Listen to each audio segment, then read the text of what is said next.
Қадыр Мазаревтің керемет өлеңі бар. Туа салып таудай бақыт күтеміз, ал шынында бақыт үлкен болмайды дейді. Бақыт үлкен болған емес шынында, ал қайғының кішкентайы болмайды дейді. 500 мың теңге қарызы бар адаммен 50 миллион теңге кредиті бар адамның қайғысы бірдей екеуісінікі. Менікі 500 мың деп айтпайды. Оған 500 мың теңге табу өте қиын. 50 миллион теңге табу бұл адамға қиын. Яғни екеуінің қайғысы бірдей. Қайғының үлкен кішісі болмайды. Сондықтан да басыңызда дәл қазір қандай проблема болса да бір нәрсені біліңіз.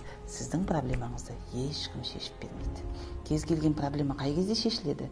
Әрекет еткен кезде. Әрекет етеміз.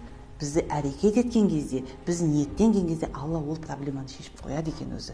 Ал енді төсекте жата беріп, менің жағдайым жаман, мен қайғырып жатырмын, қарызым көп, кредитім көп деп жылана беретін болсаңыз, сіз проблеманың үстіне проблема жамап, қайғының құдығына түсіп кетесіз. Тағы да қайталап айтамын, ол құдықтан сізді ешкім шығармайды. Сондықтан өміріңізді өзгертетін тек қана өзіңіз екенін тағы да бір есіңізге салып қояйын деп тұрмын.